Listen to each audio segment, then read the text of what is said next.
Hello everyone. Hello, today is not silent. Okay, I'm gonna talk. I've got really interesting email, not the email, but the comment.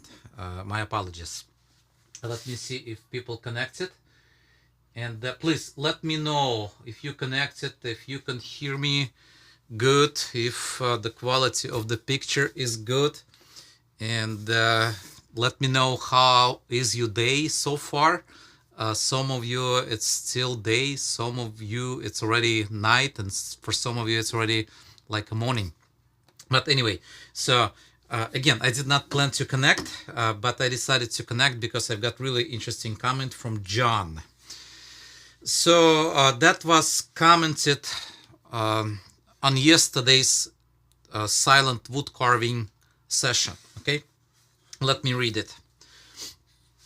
In best of my ability, try to understand my accent, and I'll try to be slow, but the question is really interesting. Let me see who connected. Richard, good to see you. Wonderful.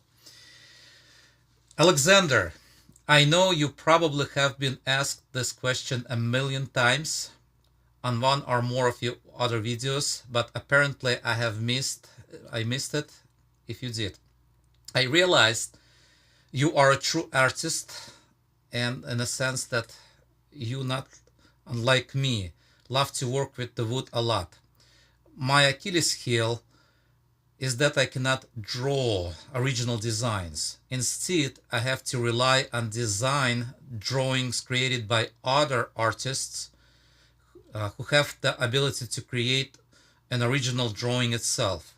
Did you learn the creative drawing skill set over time, or do you, like me, simply look at other drawings and then apply your craftsmanship to create your own work of art?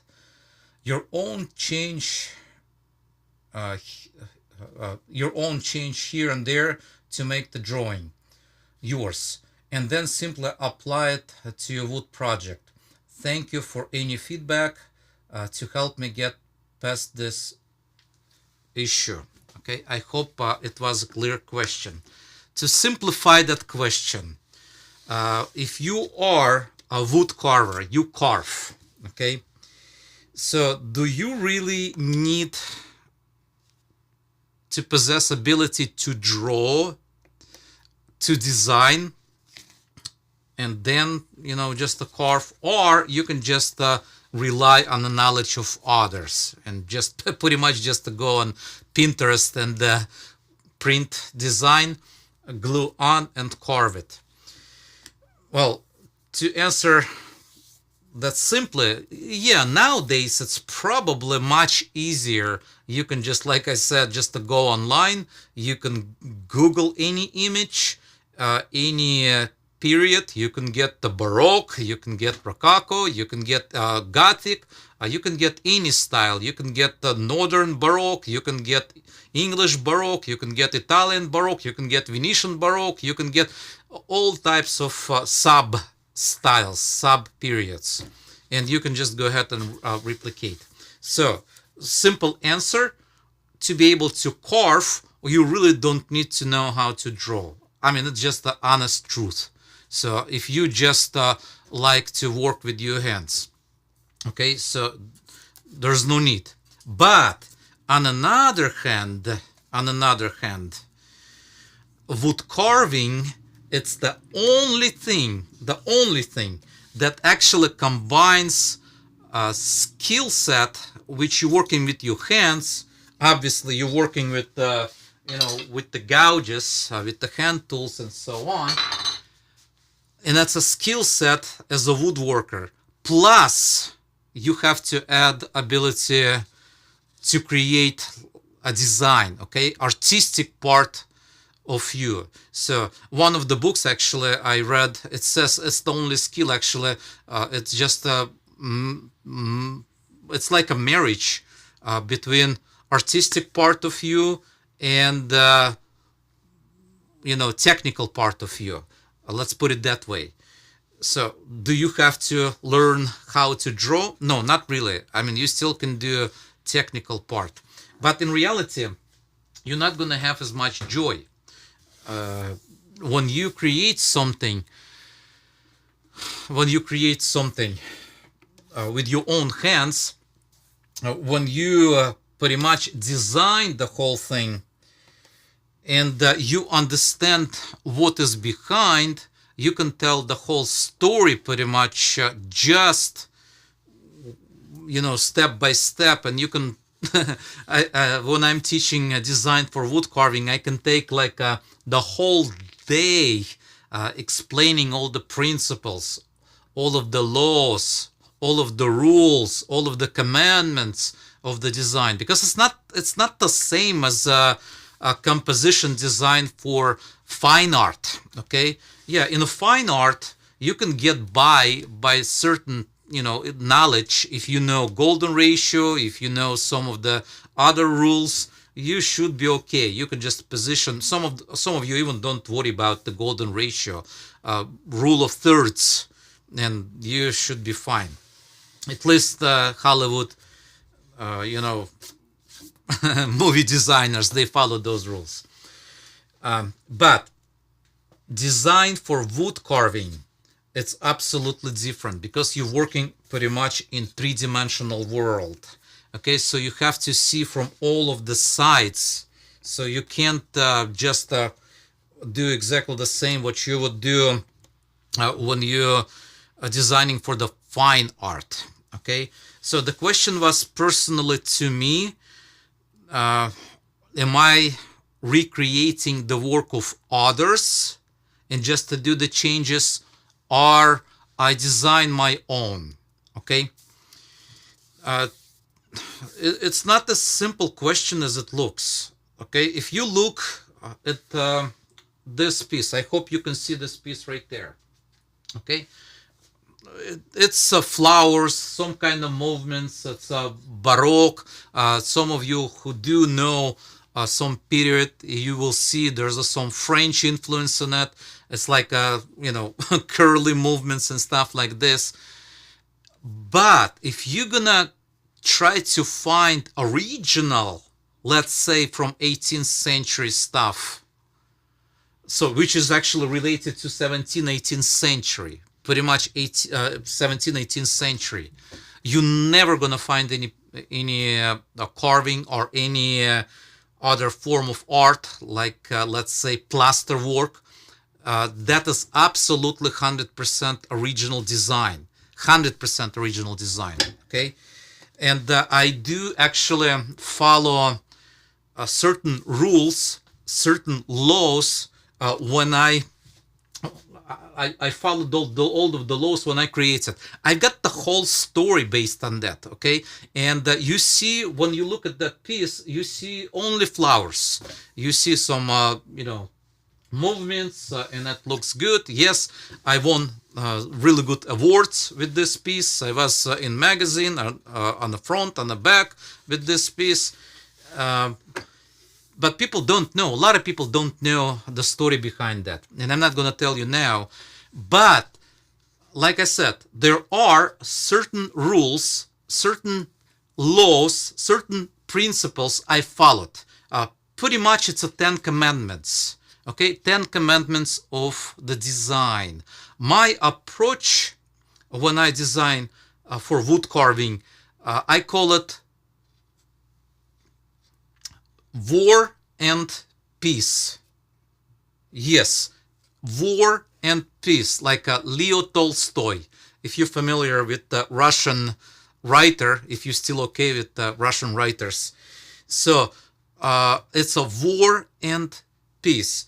Pretty much to explain to you, when I'm designing for wood carving, I'm basing on conflict. Okay, like when you look at the outside, I'm talking about the nature, you can see always oppositions going on, fight is going on, conflict is going on. What I'm talking about, even electricity, if there is a plus, you gotta have a minus. If there is no minus, only plus, there's not gonna be anything happening. You're not gonna get the light. Okay, it's always like that. Light, dark, male, female. Even in political parties, there are always oppositions. Even in between the countries, it's always oppositions. World powers, let's say, always. I was born in Soviet Union, and you guys, lots of you live in United States, and you know it's always ongoing. Just the opposition, and it's just the principle of life. Okay, so principle of life, like I said, male, female. There's no life. There are no babies without oppositions, if you wish. So that is how I approach. Obviously, I can tell you a lot about the design, but just for example, some of you probably do know golden ratio. Okay, when you look at some of the work, and if you part of my school, I'm actually big on a golden ratio. But lots of people don't understand. Let's say in this composition behind me, there is one golden spot, which is the main golden spot, which is the hero of my design, like in movies. Okay, in movies you always have one hero, which is the movie is based on. But what about opposition? In every movie, you can see always, if there's a good guy, there's going to be a bad guy. Same applies to the golden rule, golden ratio, golden, point, if you wish. In that design right there, there is only one hero. But if you look at the rectangle and the space you have to fill with the design, there are actually opposition which is opposing to the main let's say hero of my design. And opposition gonna represent absolutely different type. You don't see that really well, but when you look at this piece, if I've got the hero on the right hand side and it's kind of full, all the flowers and stuff like this, an opposition which is on a diagonal, there's going to be empty spot. It's like a plus and minus, like male, female, if you wish. But on a canvas, on a rectangle you're working in, there's not only two spots. There's always going to be, just same like in movies. If you have a hero, you have an opposition. But if you have an opposition, some other guy gonna support the opposition, and some other guy, which is opposing also the opposition, gonna support the main hero. Okay, same in design. There are 4 golden spots. Only one of those 4 golden spots gonna be the main. If you look carefully at my design, you will find that only one is the hero of the design. Also, you saw that I pointed that on my opposition is actually somewhat on a diagonal. Okay, so there is such a thing, diagonal movements. Okay, in a world of art, we call it 2 main diagonals. One is Baroque, and another one is a sinister. So the sinister goes from the left to the right and like downhill. Okay, and the Baroque goes from the from this side, let's say in this case, and going uphill, and it's gonna go to the right. Okay, it's nothing to do with the Baroque style. It is just a name. Okay, Baroque means strange, weird or strange. Sinister means left or evil, if you wish. And those 2 diagonals, they always opposing each other. And all of the design, all of the elements based pretty much on those 2 diagonals. Okay, so it's just other rules. Also, the rule of movement, the whole design can move from the left to the right or right to the left. Okay, we even read it differently. Okay, maybe for you it's a surprise, but we all different. Let's say I was born in Russia, and it's for those of you who don't know, it used to be part of a huge Russian Empire, then it became USSR, then Soviet Union broke apart and so on. But most of you probably born in a Western world. All Western world reads, when you open a book, you read from the left to the right direction, and that's a law of movement. You moving toward right. But if you look at those guys who live in Israel or any other Arabic countries, they in opposition. Okay, they read from the right to the left. So, and when you're designing stuff for those guys, so it's really important what's going to be the main movement. If the whole movement going to go from the left to the right, or if the whole movement going to go from the right to the left. Okay, I also keep that in mind. It's just as simple. Also, what about the law of space? How can you, let's say, emphasize some of the elements? How are you going to fill the space? And that's not just like a 2D, it's a three-dimensional space. You have to look from the sides. You have to just approach for all of three-dimensional world and make the decision what you're gonna fill the design with. What's gonna be the main guy? You can't just, let me just put it that way. In 19th century, there was a guy in England. He was excellent wood carver, technical wood carver. I'm talking about he could execute wood carving, in my opinion, better than Greenland Gibbons. Okay, much better. But design, it's not really nice, because all he did, he just filled, with a bunch of flowers, the overall design, and it's not, it just doesn't look nice. Where is opposition? For example, let me show you this piece. Still working on it. It's for the School of Wood Carving, by the way. Just in case if you don't know, there is a website, schoolofwoodcarving.com. Check that. That is 18th century furniture panel, which is low relief carving. It's a really low relief, but you can also see what I just pointed to you. Okay, see that blob of flowers? Okay, that is the main cluster. But what's going to be on opposition? It's empty spot. But if you know a little bit about the golden ratio, you can obviously see that is the golden ratio, that is the golden ratio spot, that is the golden ratio spot, and that is the golden ratio spot. Okay, if you're just familiar a little bit.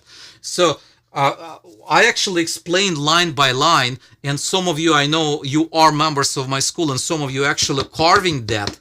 Okay, I believe Richard actually does carve this panel, and when I designed that, you could see every line, every movement. I'm not sure if you're going to be able to catch that like this, but you can probably see my marks. You can see my diagonals. You can see all of the movements, all of the, whatever the conflict, I should put it that way, conflict going on. Okay, so now to answer your question, not only John, that question actually was asked multiple times. No, I do not carve somebody else's design. Okay, I design my own. I carve for living, and I carve for clients, and every client, he tells me what style he likes. Not only that, some of the stuff I have to carve. Let's say I just about a year ago I finished one of the projects, Venetian style room, which is also available every step of the whole room. I filmed, and it's available on my school site. It's over 3,000 videos, by the way. So client asked me to carve a room in 16th century, pretty much. Okay, Venice. Okay, and that's end of 15th, beginning of 16th century Venice style, and it's not just Italian. Okay, because first of all, never call Venetian people from Venice. I mean, back then they would not call themselves Italians. Okay, so they are Venetian people.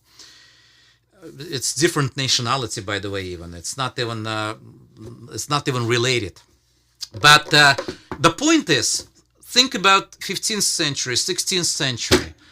They did not travel a lot. Let's say there was only one shop. I'm talking about woodworking shop, wood carver shop, sculptor's shop, if they work with stones and so on. And they developed their own style. Okay. And for example, for this project, I had to research the approach what they incorporate in design.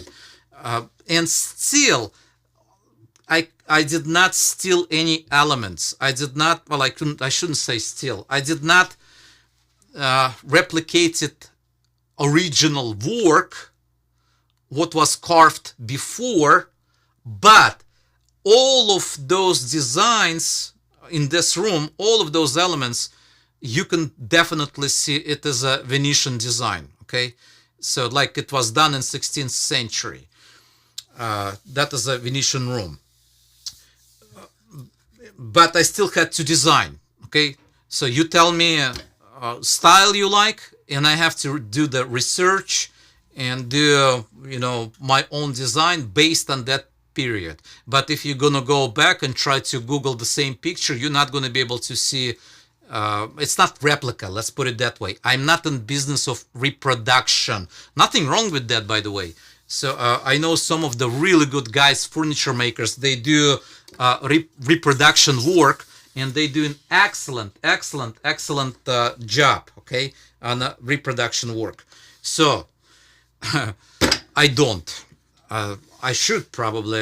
It would save me a lot of time, because sometimes design takes a really long time. But on another hand, when you design your own design, you know what kind of tools you have, okay? So let's say you've got limited amount of gouges, limited amount of whatever the chisels you have, and so on. You really have to think how you're gonna carve. By the way, that was lesson number 1 from my master.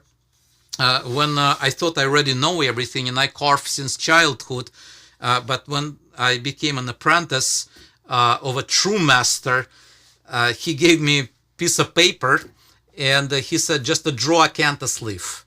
And I spent the whole day pretty much just drawing that acanthus leaf.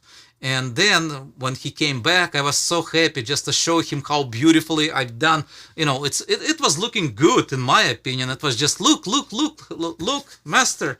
I've done it. He came to me and said, think how you're gonna carve it. Okay, think what kind of tools do you have. And back then, he gave me only one gouge, one knife and one gouge. Okay, he gave me first knife, and until I mastered just a knife, he wouldn't give me a gouge. And then he gave me a gouge number 7. Okay, and I was able to actually execute some even like a grape designs. Not that. Okay, I'm just show you the idea. So, but you can just do with one gouge and with one knife pretty much almost everything. So it's not, you don't really have to have all of those tools like I do have lots of them. But that was the first thing. So I had to learn how to design for wood carving. Okay, so that was the lesson number 1. And until I got all of the ideas, law of rhythm, law of repetition, law of space, law of arabesque, law of there's a lot of different laws underneath. I told you that I'm basing my design on 10 commandments, which is available online in my school of woodcarving.com. Step by step, actually, I'm explaining that, based actually on this piece. You will understand this piece, what is based on. If you want to just learn design, just to check this out. And if you are a member of my school and watching right now, please comment that you watched the design course and you learned something what they don't teach you in art schools anymore. I have some professional artists, actually, some professors of design, and they still saying, it's a lost art. I mean, design itself. But let me, since it was John, just in case if you're gonna watch that again today, John, simply, you don't have to learn. If you love to work with just the hands, if you like to just use your hands, the technical part of you, that's absolutely fine. But let me tell you, if you're gonna spend the time and try to understand the composition laws, if you will try to understand the golden spots, the diagonal movements, horizontal movement, or even a vertical movement. Let me tell you about the vertical movement. You know how important that is, the vertical movement? Super important, because with the vertical movement, you can actually tell a story.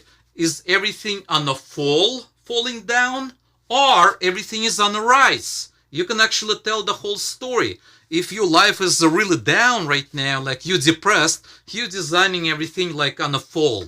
Okay, if your life is on a rise, you can design everything on a rise. It can go on a Baroque diagonal and just to go all the way up, which gonna represent really flourishing and nice. Or you can just do an opposition on a sinister line, and everything just gonna fall down. By the way, when you're gonna go to museum, you'll see the fine art. I'm talking about Renaissance especially.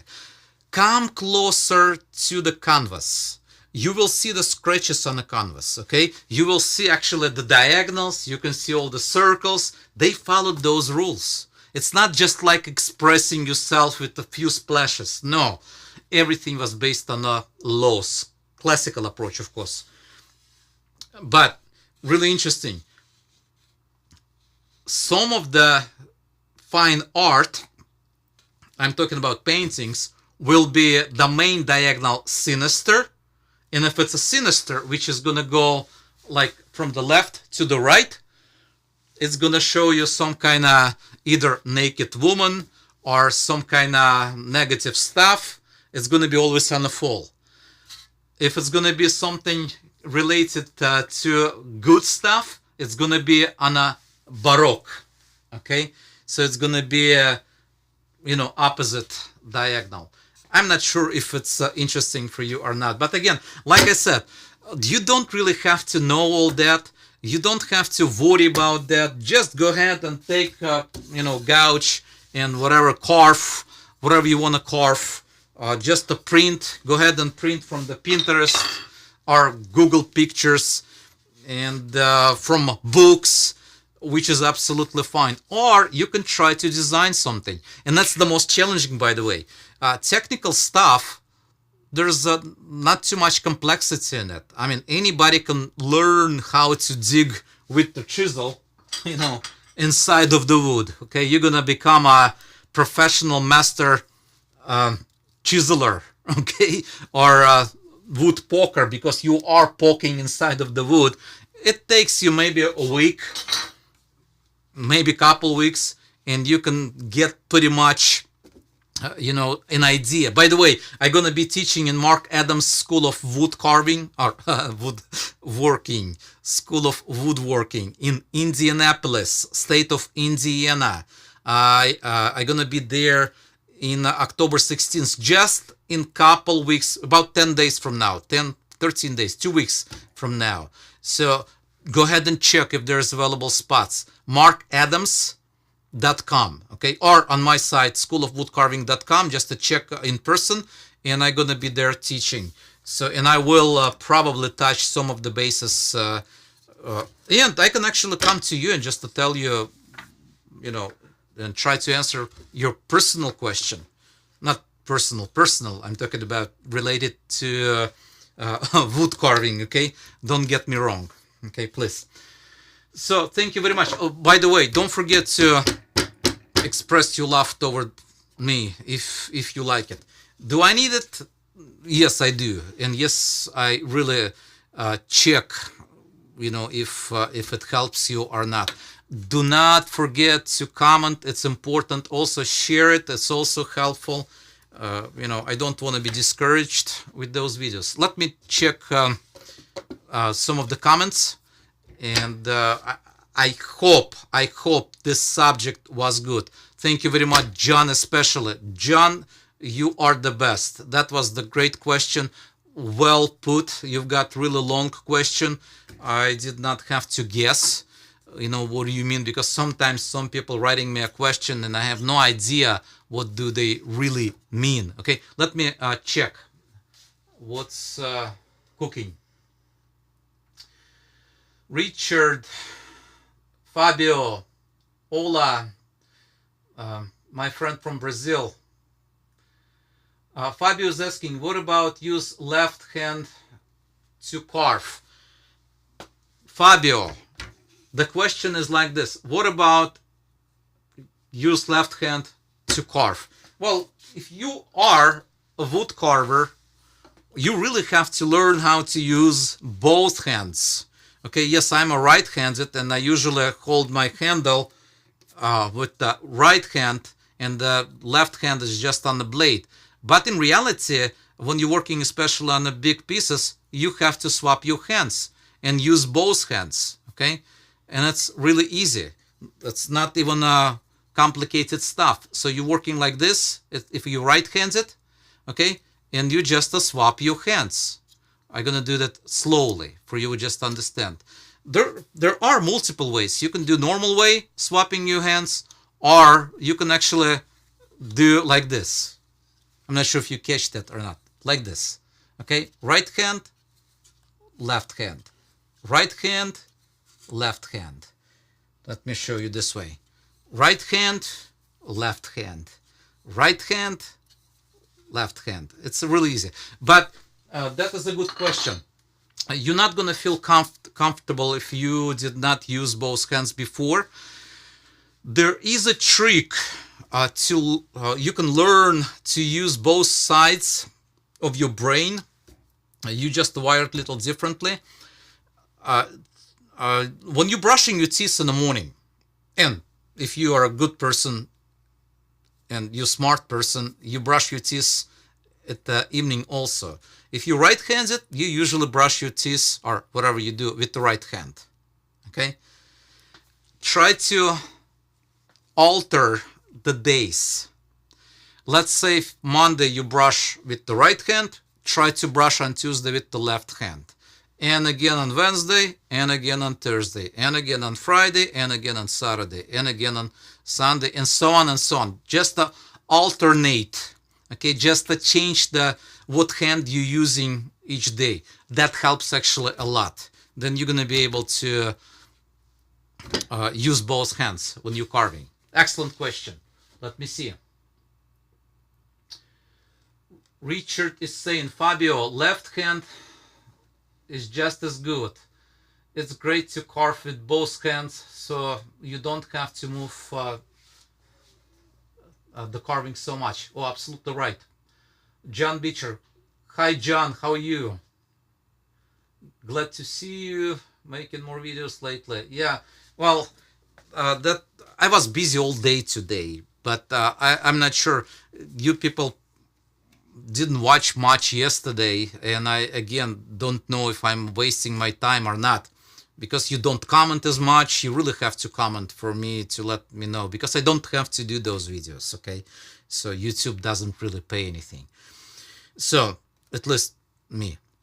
Okay, so if you have a good questions, I'll do more videos. Let me see, John.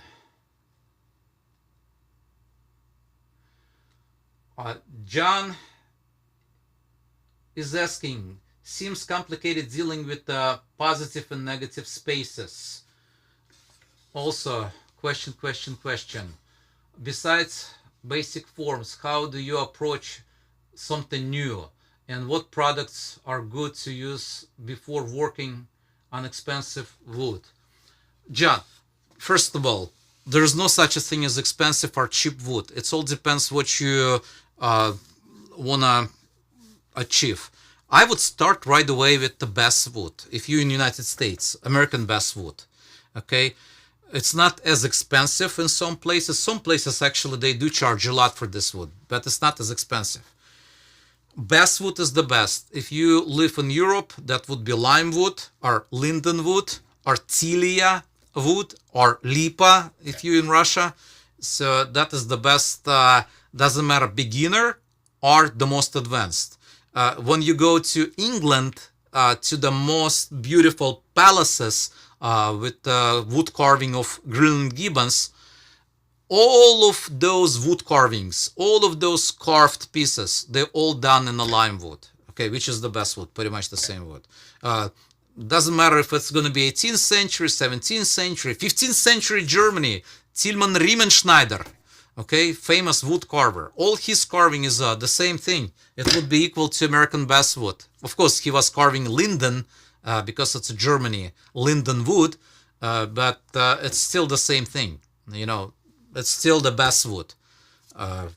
Yeah, there are different species or different, I don't know what's the best way. Maybe I'm going to butcher it, but there are different qualities, different types of basswood. Even in the United States, there's eastern, there's a western, there's a northern, there's a more southern. They are carved, you know, differently, behave differently. But still, I would just jump on the basswood. Let me see. Jessica. Hi Alex, I'm new here and I love your work. Do you make a clay model first? Yes, I do. I do and I don't. Okay, it depends what I do. For example, for this piece, I don't have to do any model. But if I'm working, you can just Google my name, Grabovetsky, and just put lions, like those big cats, lion heads. So you'll see I carved some lions, and yes, I did some for the client also, the clay modeling. It is actually really good thing to use a clay. When you go to gym, before you grab a really heavy dumbbells or barbell, you have to warm up your muscles, okay? You have to warm up your muscles. Same applies to your brain. You're working in three-dimensional space, three-dimensional world, and you have to warm up your brain, okay? And with the clay model, you are actually getting ready for the three-dimensional space. When you just do, 3D, and when you do in a clay, it's the art of adding. You add stuff. And when you're ready to carve, when you're carving, you always carving away. You are deducting, okay? So, yes, on some of the projects I do clay modeling, on some of them I don't because it's just too much. I'm not carving only wood because some of you probably know, if you follow me, that I'm not only carving wood, but I do also big sculptures like a fiberglass and so on. There's just no way I would just spend thousands of dollars just on a clay model. I would just go ahead and start from whatever the material I have to work with. Okay, so great question. Okay, let me see. Wilson, Maestro, gracias. Well, and whatever you're saying in Spanish, thank you very much. Gracias. Okay, wonderful. David, sorry, I'm late. What do you do to the wood before start carving? When I take a piece of wood, if it's a flat piece like this, I start designing and laying, just laying all the line work. Okay, let me show that one more time. You can see, I'm not sure if you're going to be able to see that closer. Let me show it to you. Do you see all of those diagonals, all of those movements? I hope you do. So all of those lines, all of that line work, every space, I mean, you can see it almost undetectable, but you can see even right here. So I'm not sure if you're going to be able to catch that or not. See that diagonal right here? So see that diagonal right there, the small line. So when I'm getting a new piece, let's say, in this case, it was 18th century panel. I start with diagonals, I start with the horizontal and I start with the vertical lines. Then I calculate golden ratio.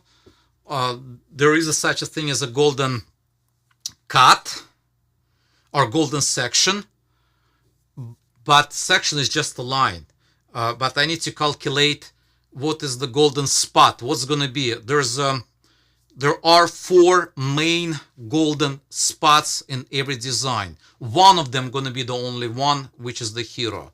Okay, so I have to calculate which one is going to be the hero and which one is going to be antagonist, which is going to chase and all going to be in opposition of that hero. Hope it answers the question.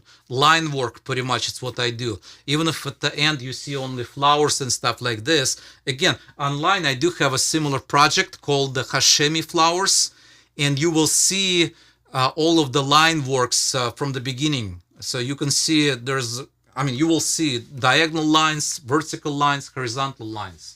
Wonderful question. Let me see if I lost someone. By the way, if I lost some of your questions, if it just skipped, nothing personal, okay? I still love you, okay? I just, maybe just the chat goes up and I'm missing something. Let me see.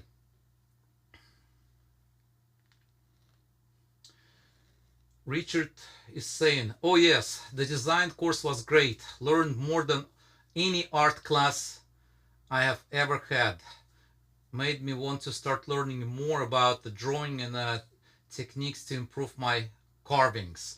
Richard, you're not alone. Like I said, I do have one of the students, and he's actually taking my classes multiple times. I consider him as a really good friend of mine.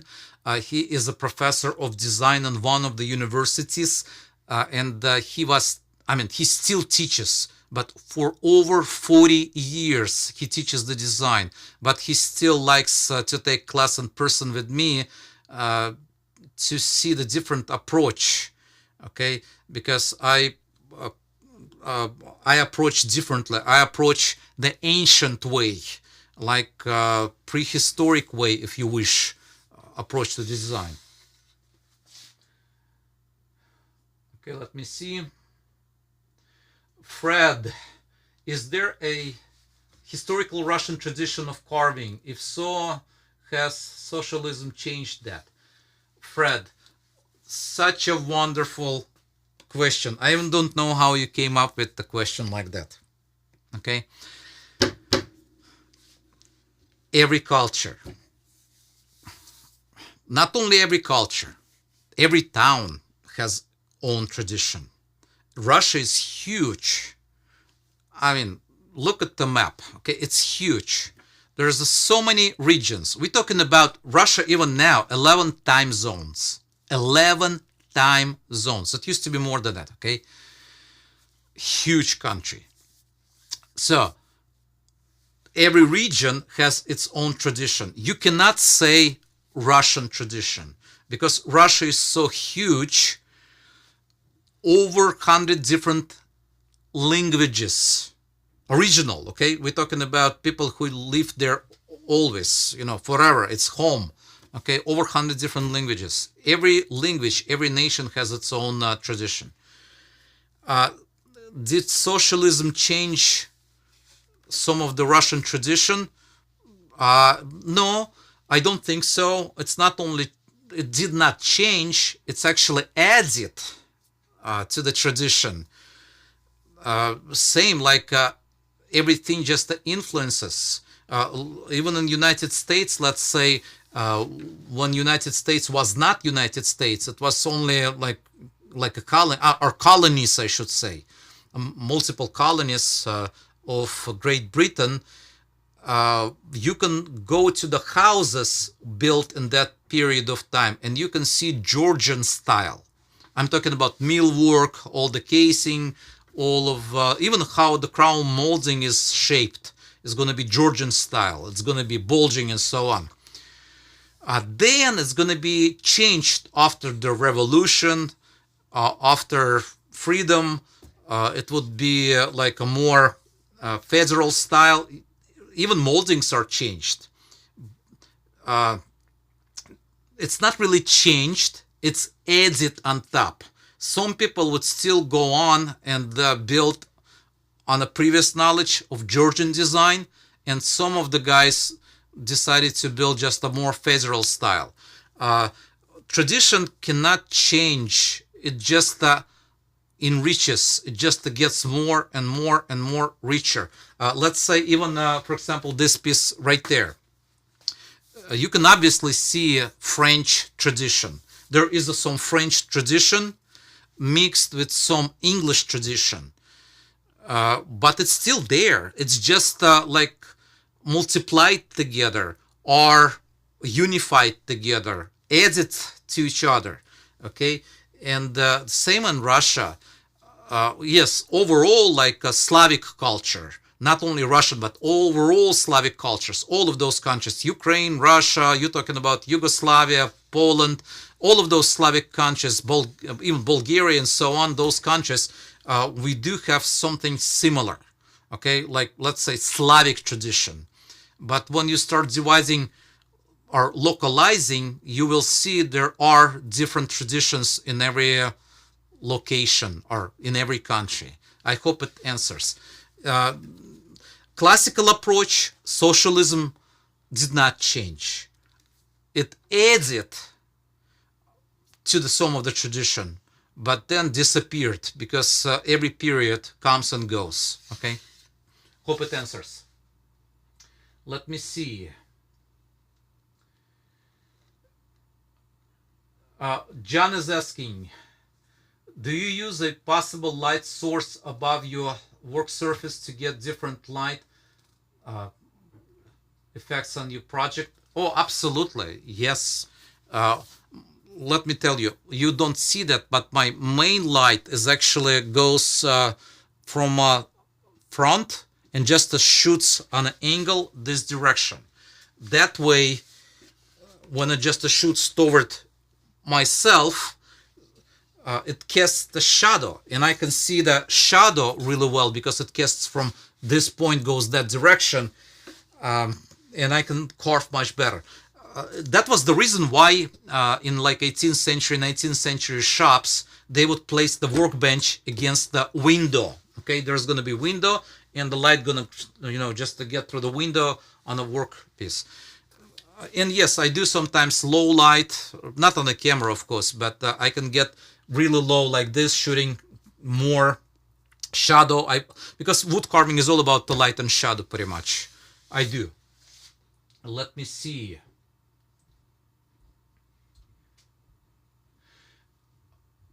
Mia, do you use particular type of clay for your model? I do.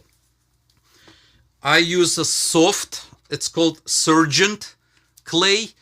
If you go to amazon.com/shop/woodcarver Grabovetsky, you will find the clay I use. It never hardens, and I can reuse it. Okay, it's a great, it's a professional grade. It's a great color. It's never hardens, like I said. I can just play with that. That is what I like to use. Again, amazon.com/shop/woodcarver Grabovetsky, my last name. You will find that clay. Okay, let me see. John, my friend John Beecher, could you do some videos either on the school site or YouTube that discuss the differences between styles such as Baroque and Rococo, or even regional differences? Absolutely, and I actually do have some of that, John. Not on a scale what you're asking, but let's say those acanthus leaves. We've done few different styles. We started with Corinth or Greek acanthus. Then we did, well, no, actually we did the Corinth, then we did the Greek acanthus, then we did Roman acanthus, then we did Byzantine acanthus, then we did more modern acanthus. But there are a lot more acanthuses I'm planning to do. Hopefully, if I'm going to be, free enough for that. there are different acanthuses. Let's say English acanthus, French acanthus, German acanthus, Russian acanthus, Mongolian acanthus, Chinese acanthus, and so on, Moroccan acanthus, Venetian acanthus. I mean, that Venetian room, that's actually all Venetian acanthus. Okay, so yes, but what you're asking, it's about Rococo and Baroque. Let me show you this piece right here. Okay, this one is a transitional piece. This part right here, okay, this part is a Rococo, and this part mixture of Baroque, which is actually happened in the history. It wasn't like someday some guy woke up and said, hey, let's do today Rococo. We forgot, how to do Baroque. We're gonna do only Rococo. It's not like that. It's just a transition from Baroque to Rococo. Also, Venice was the first who was transitioning from Gothic style to Baroque, and from Baroque to Rococo. It took about 192 years to catch up the northern European nations like England. Almost 200 years, 192 years when they got to the change of the styles. Okay, so that's why sometimes you see a lot of mixture. But to put it simply, Baroque is more acanthus, Rococo is more rocale, or whatever, the shell designs. Okay, when you see movements with rocale or rocale, whatever you call it, okay, shell, okay, just like a seashell and so on, that would be Rococo. If you see only acanthus movements, that would be most likely Baroque. Hope it answers. Let me see. John is asking, question. When carving, do you have to think about wood movement while thinking of what you are about to carve? Wood movement. I love that question. Wonderful question. Absolutely I do. It's a really not like a in 1 minute answer. It depends on the wood carving. Let's say if you have a big block of wood, you have a lot of force inside. Pretty much, what is wood? It's a bunch of straws, okay? Like a drinking straws, or if I would just represent with the gouges, just running like this, that would be just the grain of the wood, okay? And those straws, they are hollow on inside, and when they drying, they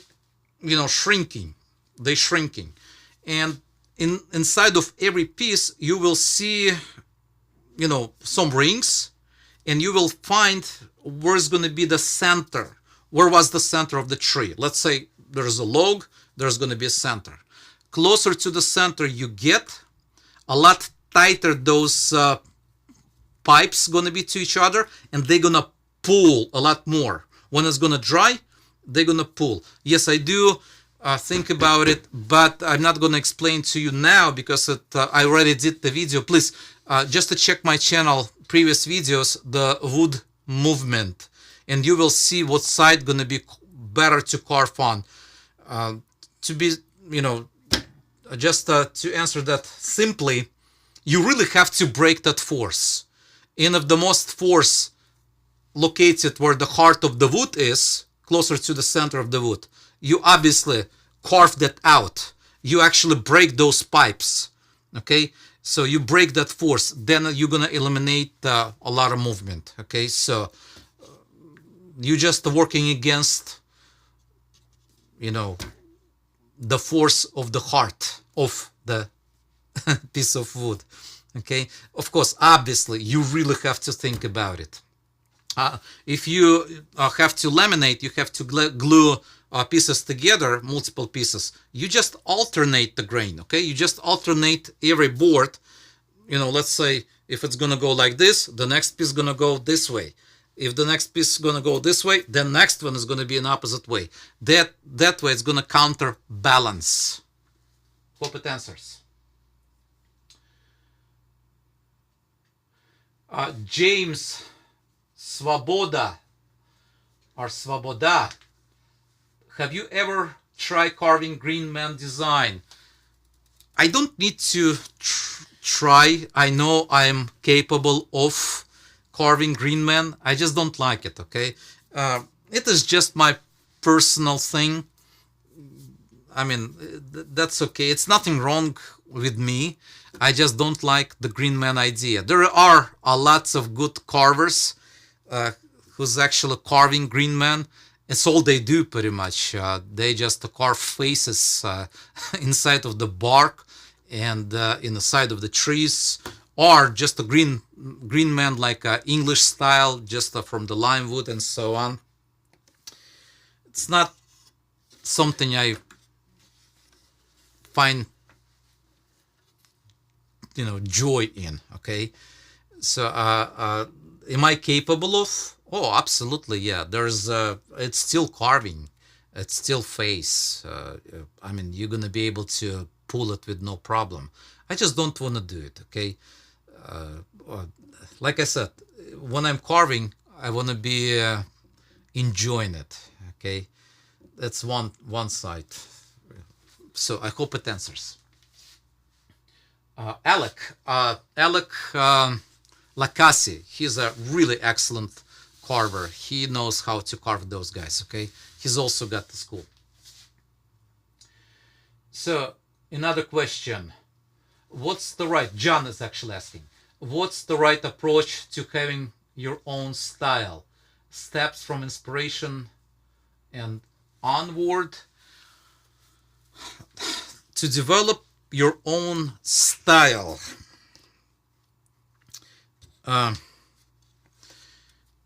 Well, it's probably similar when you go to school. You have a teacher, and your teacher teaches you to write using your hands, handwriting. More you write, more you develop your own handwriting style, your own unique way.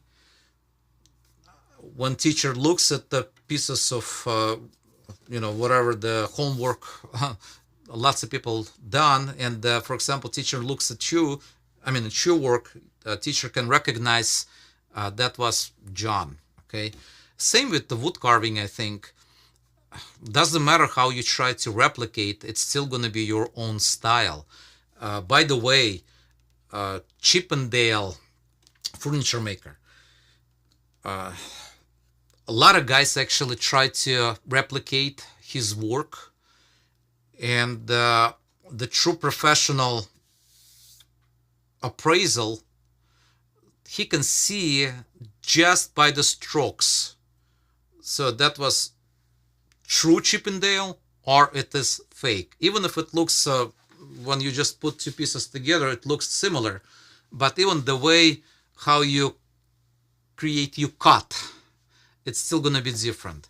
How you develop your own style, well, more you carve, more you're going to see your own style. That's it. It's going to be just based on your approach.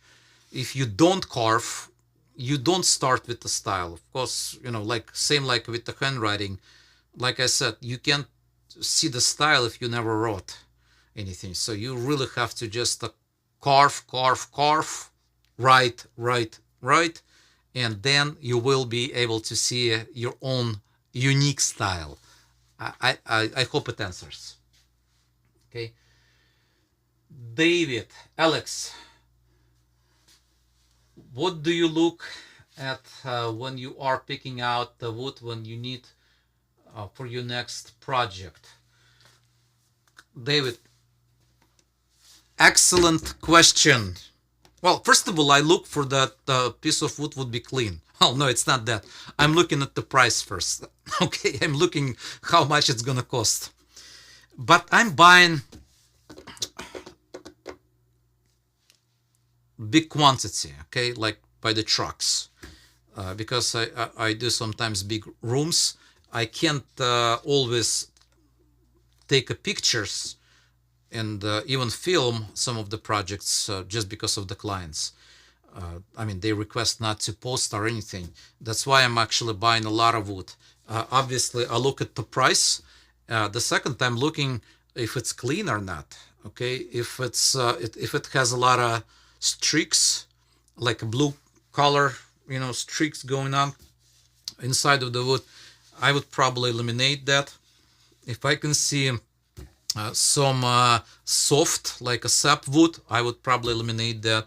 But in reality, when you buy in a bulk, you really don't have to check all the pieces. You just buy the whole bunch of material, and then you choose when you carve. You look, the grain direction and how you're gonna use it, and so on. Okay, so when I'm buying, I don't worry too much about it. Only about if there's some rot, some some streaks, some spalting, which some people really love. Spalted maple is fine, but spalted basswood, it just becomes mushy. Okay, just too soft. It's not going to look good. So the reason why I'm looking for the clean wood, because wood carving, you look at the wood carving, if you see too much stuff going on, so it's going to distract your eye. It's not going to look as nice, because you create a lot of movements, and I look for the clean piece. It wouldn't distract my design. Okay, hope it answers. Okay, John, question. Now it's 5 questions. Okay, follow up the last question. Are you woods all dried kiln? Yes and no. Yes, when I'm buying, obviously it's a commercial place. Yes, it's going to be most likely kiln dry. But for those of you who don't know what John is asking about, it's a commercially done in a big oven, or sometimes with a vacuum, or when it just cooks pretty much the whole wood. It just dries out with the high heat. Okay, and sometimes with a vacuum, it just sucks all the water if it's a really expensive facility. But the problem with the kiln dry, the wood is not dead. It's still, all of those fibers are alive, and they can puff back. It's my logic, at least. I don't carve that right away. That is why I'm buying in a big quantities, that I can actually stack in my shop and let it air dry over the years. I've got some of the pieces over 20 years old, okay, and I still did not touch them because the movement stops at the mark about of 10 years in basswood. After 10 years, all of those fibers are dead. They all dried, and the movement's pretty much, gone. It's still going to be micro movement, seasonal movement, depends where you live, because it's still going to suck some water, it's still going to dry, but it's not going to be as much. So when I'm buying, almost every time it's going to be kiln dry. I would not spend money on an air dried basswood, because first of all, nobody knows really is it air dried, or if it's in business, most likely it's going to be not true, not going to be the case. Okay, some of the companies, they actually do sell air dried stuff, but it's more for musicians, for the luthiers. They sell that stuff. But I'm buying kiln, and then I dry myself, and I'm carving most of the time air dried. But if the project is just pretty much in rush and I don't have enough wood, I would just buy kiln dry, and I still would carve it. I hope it answers the question. Excellent question, by the way. Wonderful question. To answer, don't worry about too much, okay? Just take a gouge and carve. Okay, let me see.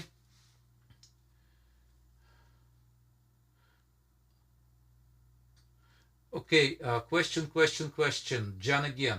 Goofy question. How do you know when to stop, when to finish your piece?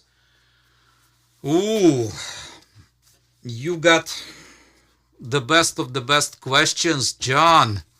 I don't know, maybe you got Chat GPT, AI, and you just got the prompt you know, the most difficult questions for Alex. Okay.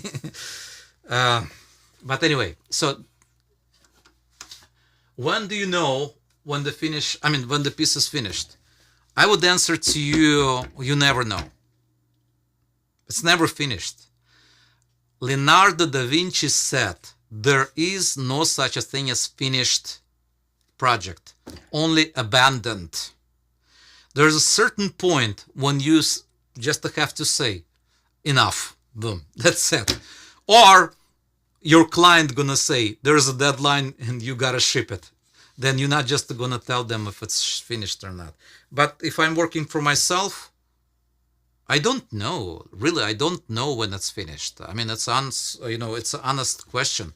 I just abandon, okay? I just let it go. That's it. James, good to see you. I'd like to design some projects, but I struggle drawing a stick man. Do you have any advice on drawing? Yes, I do. Just keep doing it and you get better, much better. More you do, much better you become. Same like any other skill. Yeah, maybe it's just a simple question, but honestly, I'm not trying to be sarcastic about it. You really have to train your hand, okay? Nowadays, you can just get the iPad and just draw on iPad circles, okay? Until you just to start with the circles. Let me just show it to you, okay? Simple stuff. Draw multiple circles until you try to get as perfect as possible, okay? As perfect as possible. And that way you just train your hand, okay? So I hope it answers, but practicing helps. If you would just set aside certain time, I don't know, in the morning or at the evening, and just fill a page or iPad or whatever the device you're using, and start just to draw circles until you're happy with how the circle looks. And yeah, it's a simple technique, but it's pretty much everything, all of the designs based on the circles and squares. Just those two elements, circles and squares. Start with the circle, then go on a square. Obviously, you don't have to measure. Try to draw squares, okay, until you're just happy with the true square, okay? Hope it answers. Mia, how do you stop the wood from breaking when you are doing stems that are very thin? Look at this piece. See that broken part? I even didn't see when I broke. I was filming for the school, for the course, and I broke that. I even didn't notice that. You just have to fix it or leave it like that. I mean, you can prevent, just to try not to touch with the hand when you lay in hand on top of it. So you try not to touch that area. But yes, you do break that stuff. The best of the best. Look at the work of famous Green Gibbons in England. Look at really closely. He broke it multiple times also. David Easterly, he passed away just a few years ago. Look closely his pieces. He broke it all over. He's got the glue spots everywhere. Not everywhere, but it's just it just happens. Sometimes I break, sometimes I don't. But when I'm teaching class, I remember a friend of mine, really good friend of mine, I consider him as a friend, Richard. He's actually the whole reason I'm teaching in all. Okay, he asked to carve something airborne, and I was afraid we're gonna break it right in the class, in-person class, 5-day class, and I was the first who broke that. Okay, I was teaching and I broke my piece. So it made Richard so happy. Okay, he did not break his. But you do break stuff, okay? So it happens. John, another question. Have you carved a piece like from a crotch where wood grain are going to every direction, different direction? Yeah, it doesn't really matter. I mean, you can do a crotch, you can do, I mean, you're talking about like this, okay? So the wood goes, you know, like this. That would be a crotch. Yes, I mean, it's still wood. If you have your tools are really sharp, so it's not a problem. You can carve any direction, against the grain, with the grain, across the grain, to the grain. Doesn't really matter. But I try to avoid, like crotches, because like I said, if you can detect the grain direction, it can distract your design. You design one thing and the wood does something opposite. Okay, that's why I'm looking for the really clean boards. That's my personal opinion.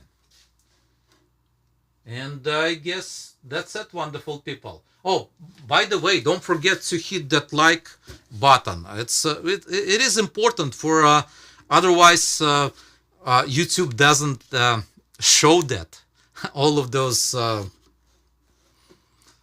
SEO wars, search engine optimization wars, conflict. Okay, it's a war and peace, but in a space of YouTube and so on. Okay, please don't forget to like, and if you're not subscribed, I don't ask you, but just consider to subscribe. Hope today was a good one. Let me see, there's actually a couple more. Mia, I hope I pronounce your name the right way, and if I'm not, please forgive me. I still like Mia because it sounds really good. Or Maya, I don't know you or Mia or Maya, but let me read. I have just started getting interested in wood carving. Do you have suggestions or a list of chisels I should start with? Oh, absolutely.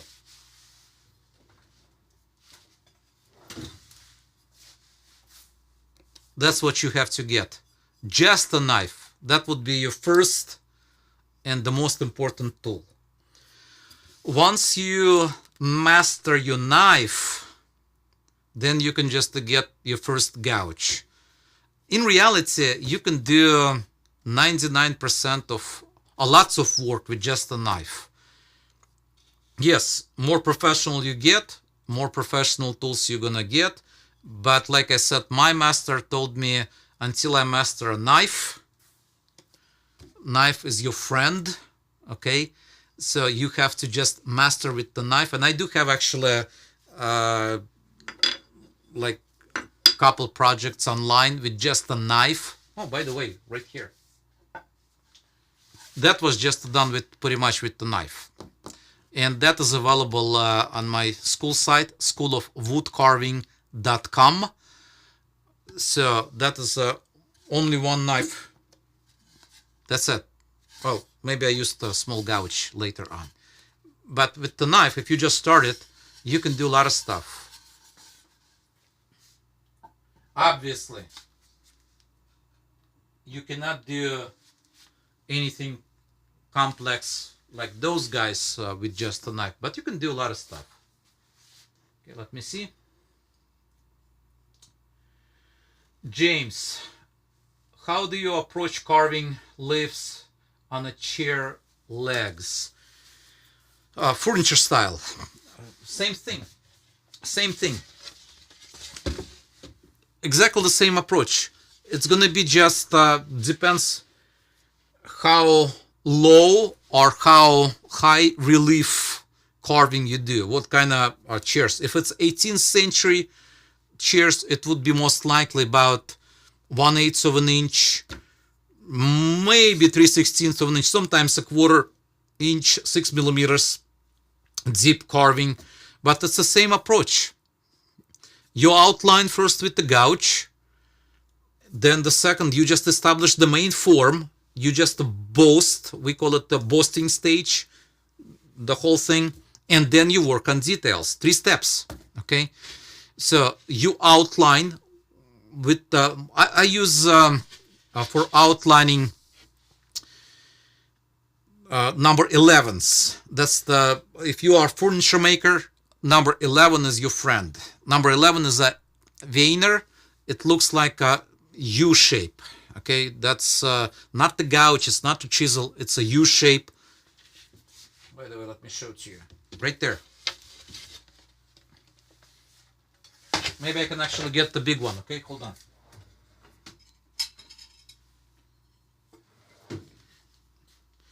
Huge. Right there's the number 11. And you can see it is like a letter U.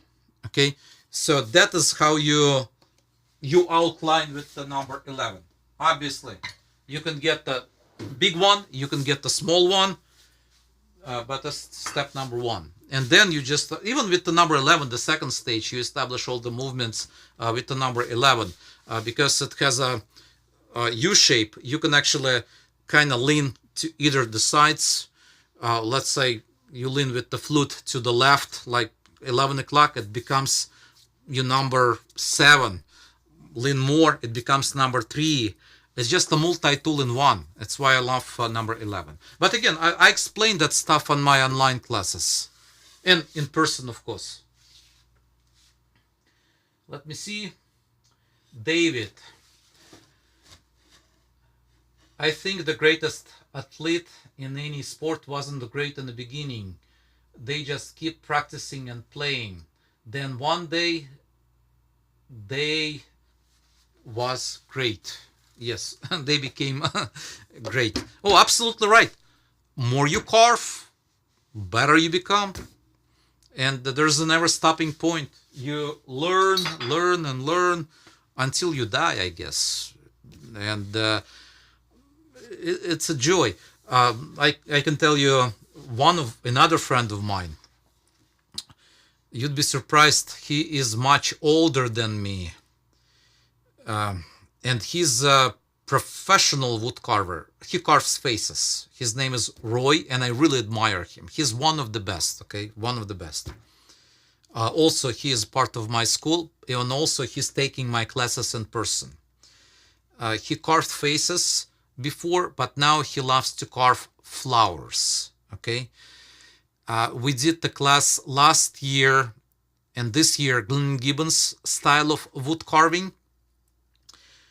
And he came to the Mark Adams, owner of Mark Adams School of Woodworking in Indianapolis. And he said, I gotta take that class again before I die. I gotta learn something new. That actually tells me something. Really interesting. He's not a young person. I mean, he's not gonna live forever. I've got some of those guys over 80 years old, and they still in my class. And I look at those people and I say to myself, I really want to be like those guys. They know they're not going to live for 20 years or 30 years. They don't know how much long they're going to last. Who knows, 5 years, 10 years. It's not much. I mean, time is flying really quickly. I guess especially for those people who's, in the 80s and so on. But before they die, they still trying to learn. And they're not losing interest. They're actually learning. By the way, that is actually one of the excellent things. Wood carving keeps your brain movement. So you become, more alive. You actually create new brain cells. So in some cases, you can prevent dementia just by carving wood. Not every time, but, wood carvers a lot less getting dementia. Okay, let me see. Janice saying, amazing time, thanks. What do you fill cracks with? With a piece of wood, with just like a wedge. That's what you do, just match the grain and you fill it. Okay, wonderful people, that was a great time. Don't forget to hit that like button, really important. Do it now, okay? Well, yeah, just really, just to do it right there, okay? Just to do it, like button. And subscribe and the bell notification. Don't forget to comment also below the video. If you just come up with some of the questions, I would love to answer you. If you like my live streams and if you like me to continue to do them, I really need to find out what you need, what questions you have. That way I can answer you. Okay. Thank you very much. Have a wonderful, wonderful rest of your evening or morning or day. Good night, wonderful people. David saying, thank you, Alex. Another great program. God bless, brother. Thank you very much, David. John, good night. Good night, wonderful people, okay?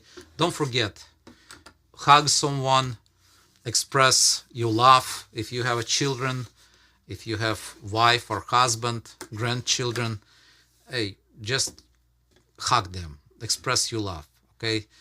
So that is probably the most important anyway. So relationship.